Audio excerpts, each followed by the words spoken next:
Did you think Thanos was right? That the end justified the means? Your planet was on the brink of collapse. I'm the one who stopped that. Do you know what's happened since then? The children born have known nothing but full bellies and clear skies. It's a paradise. Because you murdered half the planet. A small price to pay for salvation. You're insane. Little one, it's a simple calculus. This universe is finite, its resources finite. If life is left unchecked, life will cease to exist. There it is. I've heard it before. The world is overpopulated. The shadow players who keep pushing that narrative. For what intent? Divide and conquer. Think about what this movie is asking you. Loki has to decide between the Tesseract and Thor. Gamora has to choose between Nebula and the Soul Stone. Doctor Strange has to choose between Tony Stark and the Time Stone. But Thanos has no qualms between Gamora and the Soul Stone. The writers have created a very likable protagonist with Thanos. He made the sacrifice everyone else in the movie was unable to make, with the exception of Wanda. The sacrifice of Gamora, his generals, were worth it so that the universe would become balanced. Thanos is not a narcissist. In the beginning of the movie, you see him take off his armor as he gives up his throne to accept his mission as savior of the universe. As he tortures and murders those who oppose him, he is empathetic to their pain, admires those who have the will to be like him. And throughout the movie, his character arc generally shows he cares for Gamora. He's patient with her when she undermines him. He's attentive to her needs. And he bears her when she mocks him. When he accomplishes his goal at the end, he looks like he's going to live his life humbly, maybe as a farmer from his hut. But you gotta remember who Thanos was crafted for. You. It's not hard to admire the determination it took to accomplish his goals, along with the sacrifices that it required, his humane characteristics. But all this is juxtaposed to his cruelty. He kills half the universe so the other half can live in peace and prosperity. As a savior, he's willing to sacrifice everybody and anybody, but he doesn't sacrifice himself. Throughout the movie, nobody believes or is convinced of his ideology. Gamora and Nebula, ideal candidates to be molded from youth, don't agree. In fact, when Gamora challenges his belief system, he scoffs at her as if she can't understand. The worlds he conquers are not convinced, but are coerced into either dying or living. When the term Mad Titan is applied to him, he discounts everybody as children, without having the wisdom or the rationale to see his perspective. Thanos is self-aware, but his vision is narrowed to his endgame, and nothing is allowed to obscure his vision. Maybe Thanos is a narcissist.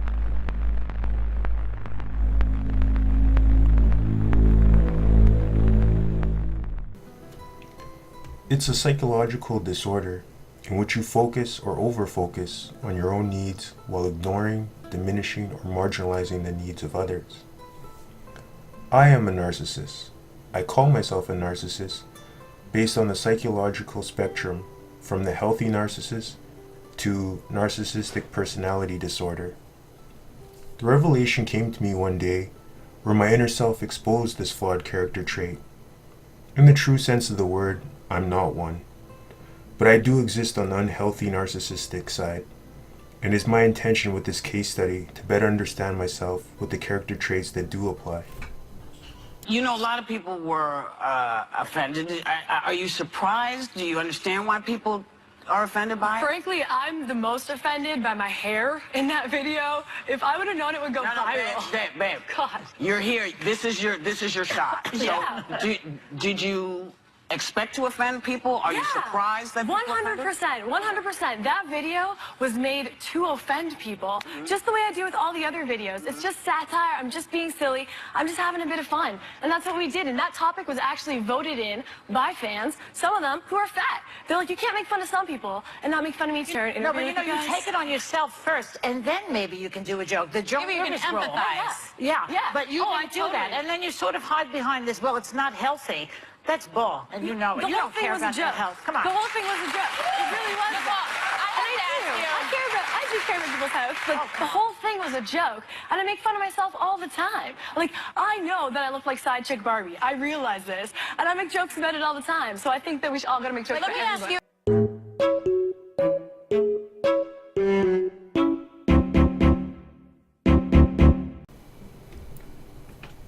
Narcissists are psychologically damaged individuals. Psychologically, they suffered so much trauma as a child that their psychological development was stunted, and they never grew in a way that leads to healthy, loving, mutual, and reciprocal relationships. Narcissists in grandiose mode cannot see the world as it really is. They can only see the world as it impacts them. Narcissists cannot understand the impact that his own behaviors have on his own psychopathology, and over time he gets beaten down more and more, and never really understands that he is the cause. Many narcissists end up alone and broken because they burn too many bridges. I can't speak for Nicole's childhood trauma, but as for my own, I grew up playing hockey with my cousin. We were like brothers from different mothers. My cousin's father's brother had made it to the NHL, and it was his dream to see his son replicate that success. My cousin's dad was often our coach, and while he pushed hard and encouraged his son, he often berated me and made me feel less than. I was too young to identify or even vocalize the way I felt with these negative influences. It hurt at the time, and I didn't even realize why someone would treat me like this. But needless to say, this contributed to my less than healthy self-esteem. I sing country music, so thank you so much for giving me a chance to win a VMA award. Yo, Taylor, I'm really happy for you. I'm gonna let you finish. But Beyonce had one of the best videos of all time. One of the best videos of all time.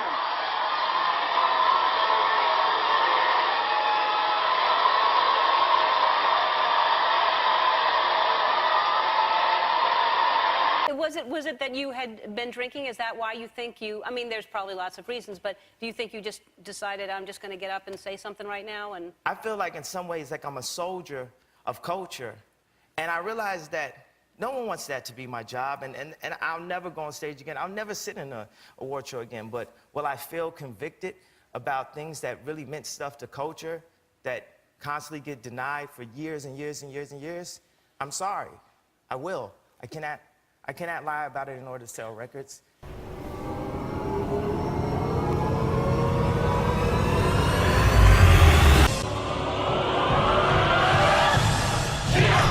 A narcissistic injury occurs to a narcissist when they're held accountable or confronted or shown that something that they did wasn't as they thought it was.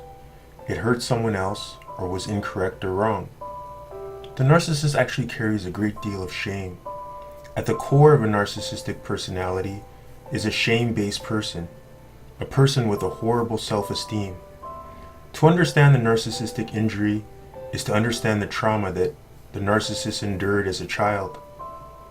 I remember this one time, I had just finished renting some movies from Blockbuster and was backing out with my car away from the sidewalk. At the same time, someone was pulling in beside me, trying to park to the stall next to me. Instead of waiting for the person to pull in beside me, I decided to keep backing out.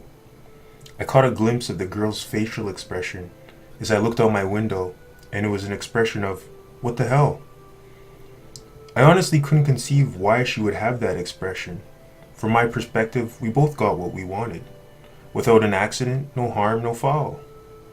At the time, I couldn't translate her expression to my behavior, nor was I even aware of how my actions affected her. On January 25, 1971, after 9 days of deliberation, the jury found each defendant guilty of conspiracy to commit murder and murder in the first degree.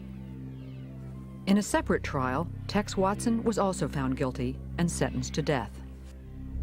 In the penalty phase of the trial, the women did testify and tried to exonerate Manson. And now the instructions from Manson were changing. One of the things that Charlie always promoted about himself was, I don't lie. And all of a sudden he was asking every one of us to lie on a daily basis about something. Oh, say this, say that. And we're going, but I didn't do that. And it was like, you lie, a God lies.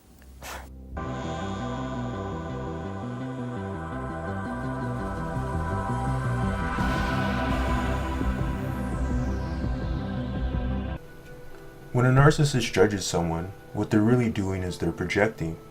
They're seeing themselves in other people. They can't acknowledge or own their own mistakes. It's too painful. But they can see what is wrong with others. This gives them a false sense of superiority. If you spot it, you got it. Narcissists don't like judgmental people. They don't like people that show off, and they don't like know-it-alls. My friend and I were in a strip club, just chilling, having a few beers at a table, when we were approached by a young, thin, blonde-haired stripper who asked if I'd like a lap dance. I look her up and down, and she has one hand on her hip, more or less waiting for my validation, and I say, I'm not that drunk enough yet. I didn't mean it like how it sounds. In my head at the time, the more inebriated I was, the better my existence. Therefore, if I was really intoxicated, I would enjoy the lap dance more. However, I cannot deny how judgmental I was of this poor girl, and how I sized her up before my response. Even though I didn't mean to say, you're not good enough for me, all my demeanor and nonverbal communication expressed this. Naturally, she was insulted and immediately left our presence. Thinking back on an inward expression that I used to say is, who do you think you are?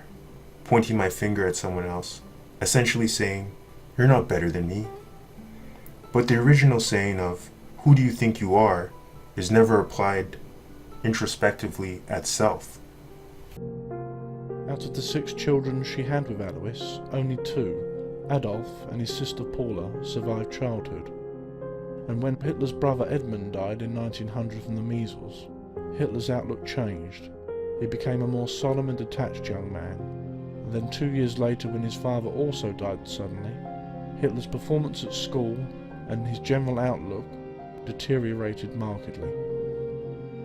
An average student, Hitler went through several schools and eventually passed his exams, but he did not yet have a clear idea of what he wanted to do with his life. Finally, he decided to leave home and move to Vienna, where he applied twice to the Vienna School of Fine Arts and was twice rejected. This shook him very badly, and this career setback turned to outright despair and tragedy when in 1909 his beloved mother Clara died of breast cancer.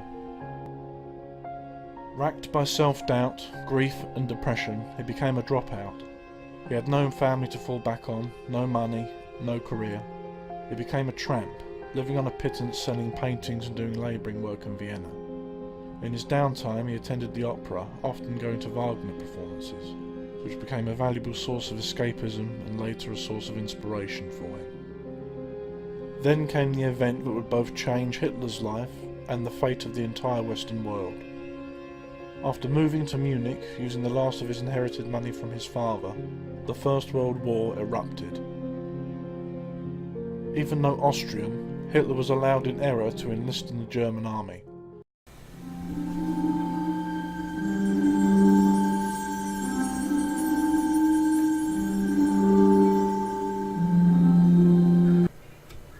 The narcissists, in order to maintain this false or pseudo self-esteem, have to somehow refocus their innate feelings of brokenness and unworthiness.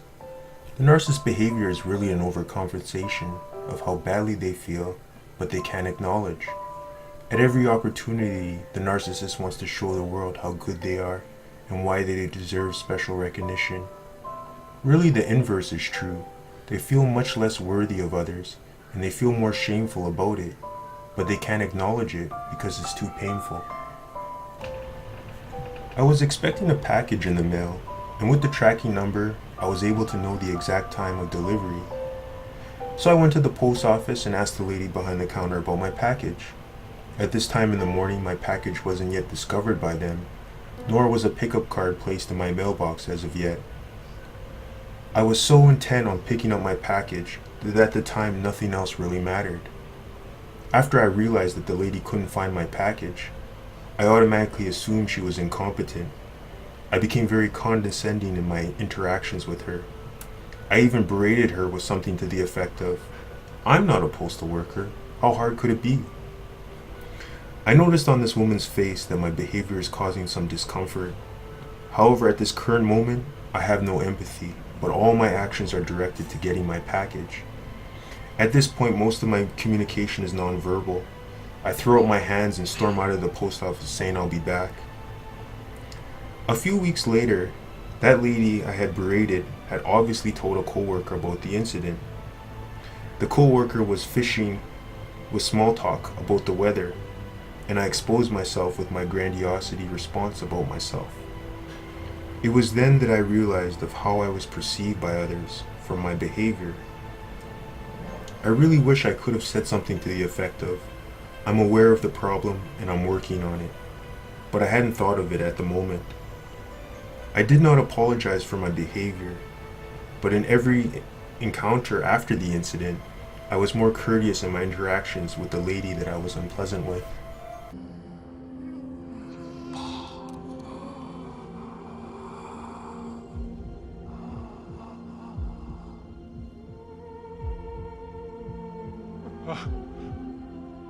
Yeah, Dad.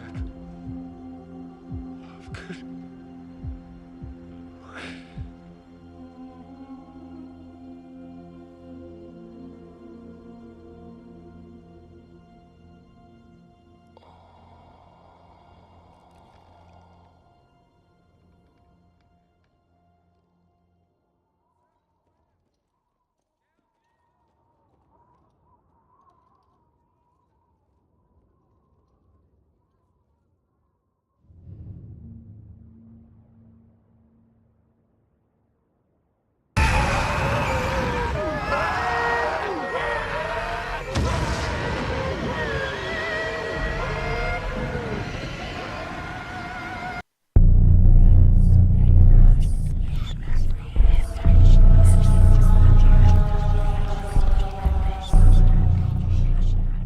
To you who have for so many years followed and still follow my standard for vengeance of my wrongdoings, is known the injury which I have now sustained at the hands of this man-god, and for how 33 years he led me about in deceit, hiding his divinity and concealing the operations of his soul, and how he has now triumphed over us by the very death which we have brought upon him.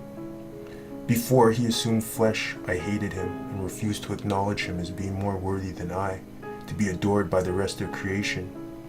Although on account of this resistance I was cast out from heaven with you and was degraded to this abominable condition, so unworthy of my greatness and former beauty. I am even more tormented to see myself thus vanquished and oppressed by this man and his mother. From the day on which the first man was created, I have sleeplessly sought to find them and destroy them, or if I should not be able to destroy them, at least wish to bring destruction upon all his creatures and induce them not to acknowledge him as their God, and that none of them should ever draw any benefit from his works. This has been my intent. To this all my solicitude and efforts were directed, but in vain, since he has overcome me by his humility and poverty, crushed me by his patience, and at last has despoiled me of the sovereignty of the world by his passion and frightful death. This causes me such excruciating pain that even if I succeeded in hurling him from the right hand of his Father, where he sits triumphant, and if I should draw all souls redeemed down into this hell, my wrath would not be satiated or my fury placated. A grandfather is teaching his grandson about life. "A fight is going on inside me," he said to the boy. "It is a terrible fight, and is between two wolves. One is evil. He is anger, envy, sorrow, regret, greed, arrogance, self-pity, guilt, resentment, inferiority, lies, false pride, superiority, and ego." He continued, "The other is good. He is joy, peace, love, hope, serenity, humility, kindness, benevolence, empathy, generosity, truth, compassion, and faith. The same fight is going on inside you and inside every other person too. The grandson thought about it for a moment, and then he asked his grandfather, "Which wolf wins?" The grandfather replies, "The one you feed. If you feed them right, they both win. You see, if I only choose to feed the white wolf, the black one will be hiding around every corner, waiting for me to become distracted or weak and jump to get the attention he craves. But if I acknowledge him, he is happy and the white wolf is happy and we all win. You see, son, the white wolf needs the black wolf at his side. To feed only one would be to starve the other, and they will become uncontrollable. To feed and care for both means they will serve you well and do nothing that is not part of something greater, something good, something of life. Feed them both and there will be no more internal struggle for your attention. And when there is no battle inside you, you can listen to the voices of deeper knowing that will guide you in choosing what is right in every circumstance. Peace, my son, is the mission in life. A man or a woman who has peace inside has everything. A man or a woman who is pulled apart by the war inside him or her has nothing. How you choose to interact with the opposing forces within you will determine your life. Starve one or the other, or guide them both. How feel you? Cold, sir. Afraid, are you? No, sir. See through you. We can. Be mindful of your feelings. Your thoughts dwell on your mother. I miss her. Afraid to lose her, I think. What has that got to do with anything? Everything. Fear is the path to the dark side. Fear leads to anger. Anger leads to hate. Hate leads to suffering.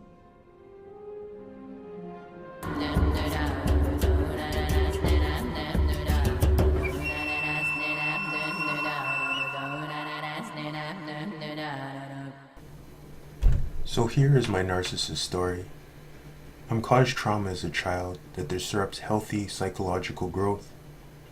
Nobody leads me down this path. I reacted to protect my ego when I was berated. I overcompensate with a false sense of self, and I presume to impose this inflated sense of self to the world. All who encounter me in my present state suffer greatly because all my actions are directed and relate to self. I can do nothing for others because there is no you, there is only me. Through self-reflection, I come to understand what I am. In vain, I tried to cultivate the characteristics that are opposed to myself. I struggle in my generosity because possessions are important to me, and money is the way I procure them. It is a great sacrifice for me to even give a little. When I rationalize doing something for someone, I can only operate on the stipulation of how helping you helps me. And if helping you doesn't help me, I won't bother. Another fault is, I can only do something nice for someone after I've wronged them first. To soothe my guilt, I must make amends. So now that I'm enlightened to know who I really am, and though I've become aware of it, I've done poorly in directing my actions, thoughts, and behaviors that are contrary to being a narcissist. What can I do to have a sincere and authentic self? My Father and eternal God, I now enter battle with the enemy in order to crush his power and humble his pride and his malice against my beloved souls. For thy glory and for the benefit of souls, I submit to the daring presumption of Lucifer.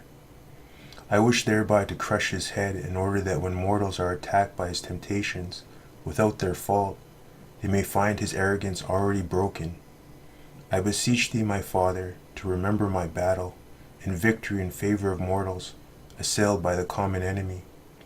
Strengthen their weakness through my triumph. Let them obtain victory.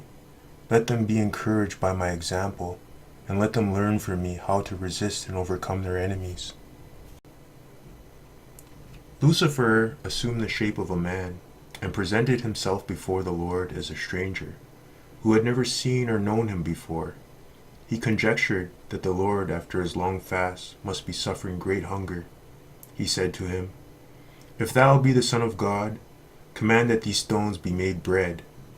The Lord replied, "Not in bread alone doth man live, but in every word that proceedeth from the mouth of God." The Word of God is the Bible. If you are to succeed in your journey home, you must be well nourished in the Word of God. Lucifer tried to arouse in the Lord the vain desire of casting himself down from this high place, so that the crowds of men, seeing him unhurt, might proclaim him as a great and wonderful man of God. He said to him, "If thou be the Son of God, cast thyself down, for it is written that he hath given his angels charge over thee, and in their hands they shall bear thee up, lest perhaps thou dash thy foot against a stone. It is also written, Thou shalt not tempt the Lord thy God." The psalm Lucifer is quoting is called Security Under God's Protection. He tempted Christ to presume against God's providence. This promise would not be true if we should put ourselves unnecessarily into danger. If you trust in the Lord for protection, do not step outside his commandments, his ordinance, or his statutes he has enjoined on you. The protection of the Lord is based on your obedience and trust in his providence. You should not step outside the bounds prescribed for you. Lucifer sought to arouse Jesus' ambition by offering him some share in his dominion. For this purpose he took the Lord upon a high mountain, from whence could be seen many lands, and said to him, "All these I will give to thee, if falling down thou wilt adore me." Jesus replied, "Begone, Satan, for it is written, The Lord thy God thou shalt adore, and him only shalt thou serve." Malignant self-love or unconditional love. There are set before you fire and water. To whichever you choose stretch forth your hand. Before man are life and death. Whichever he chooses shall be given him. The Lord overcomes Lucifer by directing his answer to the greatest commandment, which is the pinnacle of Christian faith. The Lord is our God, the Lord alone. Therefore you shall love the Lord your God with all your heart, with all your soul, and with all your strength.